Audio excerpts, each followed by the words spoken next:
Hello CA final students, कैसे हैं आप सब। तो डियर, इस वाले वीडियो में हम आपके साथ बात करने वाले हैं कि आप डायरेक्ट टैक्स में सीए फाइनल की डीटी में आप 70 प्लस मार्क्स कैसे स्कोर कर सकते हैं। सर क्या 70 प्लस, क्या आप बहुत ज़्यादा नहीं बोल रहे हो? नहीं डियर, अगर आप 5 बातों को सही से फॉलो करेंगे, मैं आपको श्योर कर सकता हूँ, आई कैन अश्योर यू कि आप आराम से 70 प्लस स्कोर कर सकते हैं। डियर फ्रेंड्स, बहुत सारे बच्चों से फीडबैक लेने के बाद और मतलब बहुत सारे बच्चों से बात करने के बाद ये समझ में आया कि बच्चों को डीटी में सही में परेशानी होती है।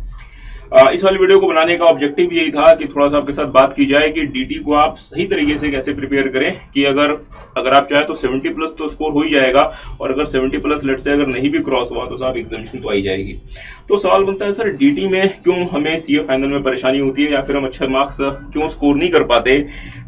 नो डाउट डियर कि इसमें कोई शक नहीं है कि डीटी का सिलेबस अपने आप में बहुत बड़ा है, huge syllabus of direct tax, और इसमें अमेंडमेंट्स आते रहते हैं। एक तो साहब इतना बड़ा सिलेबस, उसको मैनेज करना आसान नहीं होता, दूसरा अमेंडमेंट्स को साथ में कैसे मैनेज करें, और तीसरा इंस्टीट्यूट जो है वो हर अटेम्प्ट के लिए आपको मतलब जुडिशियल अपडेट्स इशू करके दे देता है, वो भी परेशानी है। तो ये सब कुछ मैनेज करना डीटी, इसलिए साहब अगर आप देखेंगे डियर तो डायरेक्ट टैक्स आपके बाकी पेपर से अलग है, क्योंकि इसमें कॉन्टिन्यूसली इसमें नई नई चीजें ऐड होती रहती हैं, एडिशंस आते रहते हैं। बट स्टिल अगर आप थोड़ा सा केयरफुली मेरी इन 5 बातों को थोड़ा सा अगर फॉलो करें तो मैं आपको बिल्कुल अश्योर कर सकता हूं कि आप 70 प्लस स्कोर कर सकते हैं। और कम से कम जिस दिन आप अपना डीटी का पेपर देने जाओगे, आप कम से कम इस बात को लेकर आप अश्योर रहोगे कि आपकी प्रिपरेशन अच्छी है और आप अच्छे मार्क्स स्कोर करोगे। ठीक बात है साहब, क्योंकि डियर देखिएगा, दिल में ये सुकून होना बहुत जरूरी है कि मैंने अच्छे से अपनी प्रिपरेशन की है और मैं अच्छे से अपना एग्जाम अटेम्प्ट करूंगा। That is the biggest thing. Marks तो उसके बाद मतलब सेकेंडरी होते हैं। अच्छा, तो 5 बातें जो मेरे हिसाब से आपको ध्यान में रखनी चाहिए। अगर आप इन 5 बातों को ध्यान में रखोगे, अगर आप इन 5 बातों को केयरफुली फॉलो करोगे, आई कैन अश्योर यू कि आप बहुत अच्छे मार्क्स स्कोर करोगे। सबसे पहला और बहुत इंपॉर्टेंट बात है, और हाँ, इस बात से कुछ बच्चे हो सकता है कि नाराज भी हो जाएं, बट यार जो सही है मैं वो बोलूंगा। Choose the preparation material carefully. Dear ये बहुत बहुत बहुत क्रूशियल चीज है। आप में से ज्यादातर बच्चे आईसीआई का मटेरियल डायरेक्टली फॉलो नहीं करते। आप में से 99% बच्चे कोई ना कोई फैकल्टी के मतलब बुक्स वगैरह को रेफर करते हैं, और इसमें कोई गलत बात नहीं है। मैं भी जब स्टूडेंट था, मैंने भी एक फैकल्टी की मैंने भी बुक्स रेफर की थी। मैं भी इंस्टीट्यूट का मटेरियल मैंने डायरेक्टली फॉलो नहीं किया था। अच्छा, बट परेशानी क्या आ रही है डियर, आप जो भी प्रिपरेशन मटेरियल आप मतलब सेलेक्ट करते हैं for the preparation of DT, कोशिश करें कि वो हैंडमेड नोट्स ना हो, और दूसरा वो समरी टाइप मटेरियल ना हो। जो आपका सोर्स मटेरियल होना चाहिए डीटी का, that should be a comprehensive. अगर आपका डीटी का सोर्स मटेरियल कॉम्प्रिहेंसिव नहीं होगा, अगर आप जिस भी सोर्स से आप फर्स्ट टाइम डीटी को प्रिपेयर कर रहे हैं, अगर वो अपने आप में कॉम्प्रिहेंसिव नहीं होगा, अगर आपने लेट से हैंडमेड नोट्स वगैरह उठा लिए, या अगर आप स्टार्ट ही अगर आप कर रहे हैं बहुत ही ज्यादा, हम कह सकते हैं कि शॉर्ट नोट टाइप मतलब चीजों से, तो डियर बहुत ज्यादा परेशानी हो जाएगी। बहुत सारे बच्चे डियर जो है वो हैंडमेड नोट्स वगैरह को फॉलो करते हैं, और मैं गलत भी इसलिए नहीं मानता क्योंकि आपको पता है साहब डीटी बहुत बड़ा सिलेबस हो गया।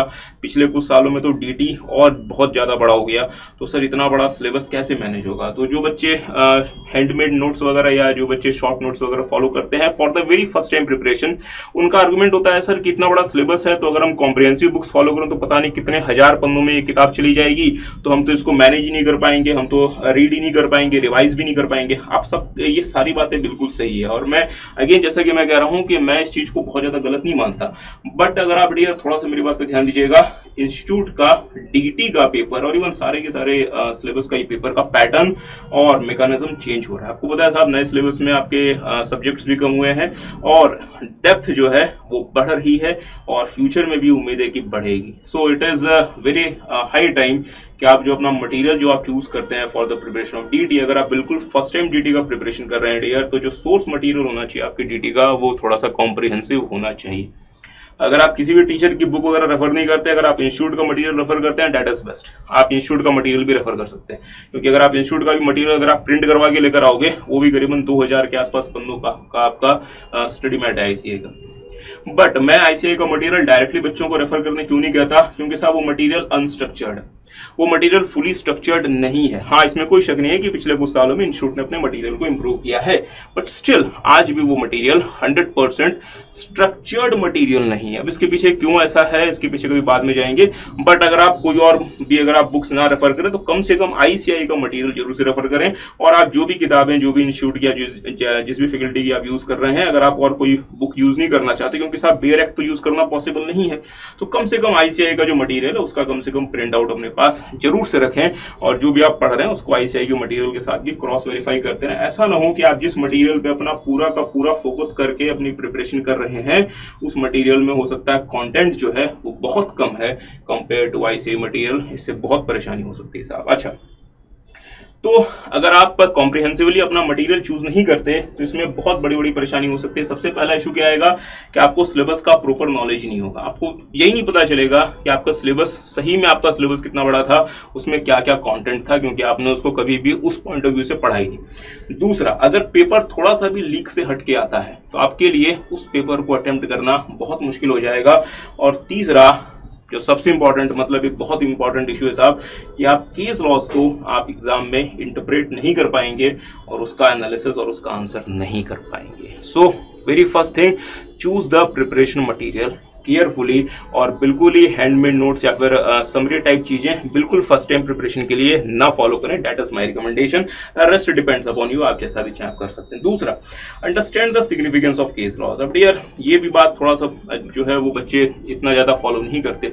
अगर आप चले ना, अगर आप मेट 2024 का जो रिसेंट एग्जाम हुआ, आप उसका पेपर उठा के देख लें।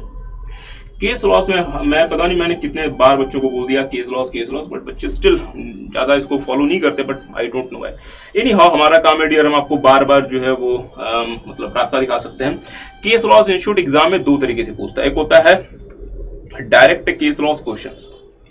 तो मतलब डायरेक्ट केस लॉस क्वेश्चन का मतलब होता है जहां पे इंस्टीट्यूट ने आपको एक पूरा का पूरा एक केस लॉ से मिलता जुलता एक पूरा का पूरा एक क्वेश्चन बना के दे दिया, आपको उस वाले क्वेश्चन को इंटरप्रेट करना है और रेलेवेंट केस लॉ के हिसाब से आपको अपने आंसर को फ्रेम करके उस केस लॉ में जो मतलब जजमेंट आया था कोर्ट का, उसके हिसाब से आपको उसका आंसर फ्रेम करके लिखना है। अच्छा, तो अगर आप डायरेक्ट केस लॉस के अगर आप क्वेश्चंस को अगर आप देखेंगे तो ये एग्जाम में डियर 8 to 12 मार्क्स के कम से कम आते हैं। अगर आप इस बार अगर आप लास्ट एग्जाम में देखिए जो मेट 2024 का था, उसमें शायद 12 नंबर का था डायरेक्ट केस लॉ एप्लीकेशन, 12 या इवन मतलब 14 मार्क्स का था शायद। अच्छा, और दूसरा जो केस लॉ जो आपके पास आता है डियर, वो आता है एप्लीकेशन टाइप में, कि आपको पता है कि आपको जो है वो किसी पर्टिकुलर मतलब पॉइंट में आपको जो उसका आंसर करना है वो आपको एक केस लॉ के कंक्लूजन का एप्लीकेशन करना है। तो यहाँ भी 4 to 6 मार्क्स।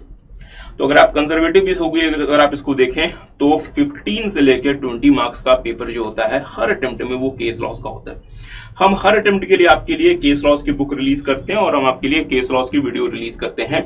तो आप कम से कम केस लॉस वो अच्छे से प्रिपेयर करके जाएं, क्योंकि डियर अगर आपने केस लॉस को सही से अगर प्रिपेयर किया और अगर आपने एग्जाम में सही से केस लॉ अगर आपने आइडेंटिफाई करके लगा दिया, तो मैं आपको श्योर कर सकता हूं कि डायरेक्ट जो केस लॉस का जो एप्लीकेशन होता है, जो मतलब 12 मार्क्स के आसपास का जो पेपर आता है, उसमें अगर आप सही से अगर आप उसको वहां पे करके आ जाएं तो आप इजिली 9 to 10 मार्क्स आप इजिली वहां पे आप स्कोर कर सकते हैं। 12 के 12 तो इंस्टीट्यूट नहीं देता, बट साहब 9 से लेकर 10-11 नंबर तक आप स्कोर कर सकते हैं। अच्छा, केस लॉस इंस्टीट्यूट की जो बुक है स्टडी मैट, उसमें अगर आप देखेंगे तो 120 के आसपास केस लॉस वहां पे दिए गए हैं, और जुडिशियल अपडेट की जो फाइल आती है उसमें भी हर अटेम्प्ट के लिए आईसीआई आपको 5-7 केस लॉस, 8 केस लॉस उसमें भी देता है। तो आपको दोनों केस लॉस करने हैं। सवाल बनता है केस लॉस कैसे करें, क्या अलग से करना है? नहीं, केस लॉस जब भी आप अपना सिलेबस प्रिपेयर कर रहे हैं साथ में आपको केस लॉस प्रिपेयर करना है। जैसे मैं आपको छोटा सा एग्जाम्पल दूं, जैसे फॉर एग्जाम्पल एक आपके सिलेबस में एक मतलब सेक्शन है जिसका नाम है सेक्शन 254।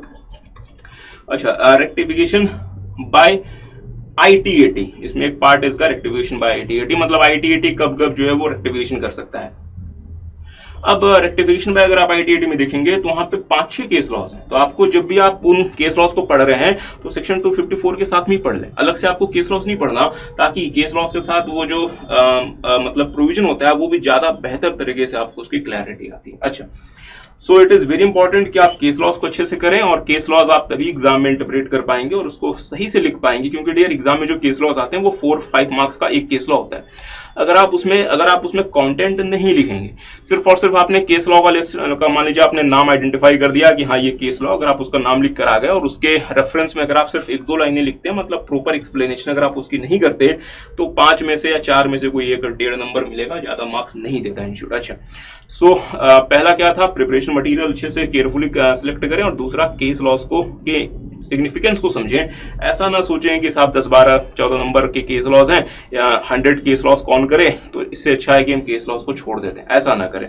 अच्छा, तीसरा, focus on recent amendments. Dear जो रीसेंट अमेंडमेंट्स होते हैं, particularly past 2-3 financial finance act के, वो बहुत बहुत बहुत क्रूशियल होते हैं एग्जाम में। और रीसेंट अमेंडमेंट्स जो होते हैं, ऐसा नहीं कि सिर्फ और सिर्फ लास्ट जो फाइनेंस एक्ट होता है उसका नहीं, पास्ट कम से कम 2 से 3 फाइनेंस एक्ट का मिला के उसके एग्जाम में जो क्यूमुलेटिव जो एग्जाम में जो क्वेश्चंस आते हैं डियर, वो 10 to 15 मार्क्स हर अटेम्प्ट में होता है। तो आप किसी भी अटेम्प्ट का पेपर उठा के देख लें, लास्ट 2-3 अटेम्प्ट में जो, मतलब लास्ट 2-3 फाइनेंस एक्ट में जो भी अमेंडमेंट्स आई हैं, जो भी सिग्निफिकेंट अमेंडमेंट्स हैं, उससे 10 to 15 मार्क्स आपको इजीली एग्जाम में आपका सिलेबस कवर होता दिखाई पड़ेगा, both in MCQs and other than MCQs. अच्छा, तो जो रीसेंट अमेंडमेंट्स होते हैं इसमें आपको फोकस करना चाहिए, और सिर्फ अमेंडमेंट का टेक्स्ट नहीं पढ़ना कि हाँ साहब ये अमेंडमेंट हुई है, साथ में जहां तक हो सके इसके प्रैक्टिकल क्वेश्चंस भी करने हैं। तो सर इसके प्रैक्टिकल क्वेश्चंस कहां से मिलेंगे? इसके प्रैक्टिकल क्वेश्चंस जहां से आप क्लासेस ले रहे हैं आपको वहां पे मिल जाएंगे, और दूसरा अगर आपको वहां पे लट से नहीं मिलते, अगर आप प्रैक्टिकल क्वेश्चंस करना चाहते हैं, तो ये देखा गया है कि आईसीआई जो है डियर, वो रिसेंट एमटीपी में और आरटीपी में जो भी अमेंडमेंट्स, जो इंपॉर्टेंट अमेंडमेंट्स होते हैं, उसके प्रैक्टिकल क्वेश्चंस जरूर से इंक्लूड करता है। तो आरटीपीस और एमटीपीस को भी आप कंटिन्यूअसली सॉल्व करते रहें, ताकि आपका जो भी रिसेंट अमेंडमेंट्स आए, जो भी सिग्निफिकेंट अमेंडमेंट्स आए, जिसमें जो प्रैक्टिकल क्वेश्चंस बनते हैं, वो भी आपके इजीली सॉल्व हो जाए। अच्छा, चौथा बहुत इंपॉर्टेंट डियर, हम एग्जाम में अगर हम क्लासेस में बहुत ज्यादा टाइम लगाते हैं फॉर द साहब ये भी प्रोविजन पढ़ लिया, वो भी प्रोविजन पढ़ लिया, बट एग्जाम में हम उसका एप्लीकेशन क्यों नहीं कर पाते? इसका सबसे बड़ा रीजन होता है lack of questions practice. Lack of questions practice. और डियर अगर आप क्वेश्चंस प्रैक्टिस में, अगर आप के पास अगर क्वेश्चंस की सफिशिएंट नंबर ऑफ क्वेश्चंस की अगर आपके पास प्रैक्टिस नहीं है, तो ये बहुत आपको एग्जाम में प्रॉब्लम करेगी। सब कुछ हमें पता होता है, बट उसका राइट टाइम में, राइट वे में एप्लीकेशन करना, ये सबसे इंपॉर्टेंट होता है। तो ये तभी आपके पास हो पाएगा, ये तभी आप कर पाएंगे जब आप सफिशिएंट क्वेश्चंस की प्रैक्टिस करके जाएं। इसलिए एक अच्छा, एक कॉम्प्रिहेंसिव क्वेश्चन बैंक जिसमें आपको वैरायटी ऑफ क्वेश्चंस रहे। ऐसा नहीं कि रिपीटेटिव क्वेश्चंस भरे हुए हैं या मुझे सर जी कोई 1000 क्वेश्चन सॉल्व करने, ऐसा जरूरी नहीं है। एक कॉन्सेप्ट के ऊपर 10 क्वेश्चंस करने से अच्छा है कि एक जो आपने जो एस्पेक्ट पढ़ा उसमें मैक्सिमम 2 क्वेश्चंस करें। 10 क्वेश्चंस में सिमिलर कॉन्सेप्ट को बार बार रिवाइज करना, देयर इज नो यूज। इससे क्या होता है साहब, इससे आपका टाइम खराब होता है, क्योंकि आपको और भी चीजें आपको पढ़नी होती हैं, और आज के समय में साहब फेसबुक भी चलाना होता है, यूट्यूब भी चलाना होता है, इंस्टाग्राम भी चलाना होता है, सारी चीजों का टाइम निकालते हुए हमें सब कुछ देखना पड़ता है। तो ऐसा एक क्वेश्चन बैंक जरूर से रेफर करें, और पहले दिन से रेफर करें जिसमें कॉम्प्रिहेंसिव क्वेश्चंस हो और जिसमें नॉन रिपीटेटिव क्वेश्चंस हो, ताकि हैंडली आप उसको आपके एग्जाम तक आप उसको कैरी कर सकें। और डियर इस बात का हमेशा याद रखेंगे, इस बात को हमेशा ध्यान रखेंगे, जितने ज्यादा क्वेश्चंस आप एग्जाम के लिए प्रैक्टिस करके जाएंगे, उतना ज्यादा एग्जाम में आपको क्वेश्चंस को सॉल्व करते टाइम कॉन्फिडेंस आएगा। The more questions you will prepare for the exams, in the sense कि the more questions you will practice, the more confidence you will gain for the exams. अच्छा, और last point जो मैं आपके साथ बात करना चाहूंगा, that is regularly practice MCQs. जो एमसीक्यूज होते हैं डियर, इसका रेगुलर प्रैक्टिस करें। अच्छा, अब एमसीक्यूज का सोर्स क्या होगा? अब डियर अगर आप देखेंगे तो ऐसे तो अगर मैं मान लीजिए कि अगर अपने जीवन में कुछ ना करना रहे तो मैं 10,000 एमसीक्यूज बना दूं, बट इसका कोई फायदा नहीं, there is no use of this. अच्छा, एमसीक्यूज के लिए आपके पास जो बेस्ट सोर्स है that is ICI portal. ICI का आपको पता है एक पोर्टल है, उसमें जाएं, उसमें एमसीक्यूज वगैरह को सॉल्व करें। बट अगर आप आईसीआई के पोर्टल के एमसीक्यूज को देखेंगे, मैं ये बोलूंगा, चले बोल ही देता हूं कि ये जो है साहब, ये बिलो एवरेज एमसीक्यूज, ये बहुत जैसे एमसीक्यूज एग्जाम्स में आते हैं। इस बार क्या हुआ, इस बार ना सीए इंटर का, फाइनल का तो नहीं, सीए इंटर का इनकम टैक्स का एमसीक्यू का पेपर लीक हो गया। एमसीक्यू का आपको पता है एमसीक्यू का पेपर इंस्टीट्यूट नहीं देता, बट इस बार लीक हो गया। मैं थोड़ा सा उस पेपर को देख रहा था, तो मतलब काफी अच्छे और स्टैंडर्ड के एमसीक्यूज थे इंटर लेवल पे।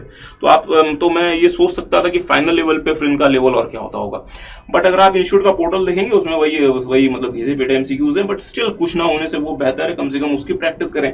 और साथ में आईसीआई के पोर्टल के बाद जो आपको एमसीक्यूज की प्रैक्टिस करनी चाहिए, that should be from the recent RTP में अच्छे एमसीक्यूज होते हैं और अमेंडमेंट्स के साथ इंक्लूडेड एमसीक्यूज होते हैं। और साथ में जो 2-4 एमटीपीज जो होते हैं वो भी आपको जरूर से उसके एमसीक्यूज को आपको जरूर से देख के जाना चाहिए। अच्छा, जहां तक एमसीक्यूज का सवाल है डियर, हम हर अटेम्प्ट के लिए एमसीक्यू की एक सेपरेट बुक रिलीज करते हैं जिसमें इंस्टीट्यूट के पोर्टल के एमसीक्यूज भी होते हैं और जो रीसेंट आरटीपी एमटीपीज के एमसीक्यूज होते हैं वो भी होते हैं। तो अगर आप उस एमसीक्यू बुक को अगर आप रेफर कर लेते हैं, आप जो है वो सारे एमसीक्यूज आपके कवर हो जाते हैं। अच्छा, so these are the 5 things that you guys must follow अगर आप अच्छे मार्क्स और हाँ, इससे आप डेफिनेटली अच्छे मार्क्स स्कोर करेंगे।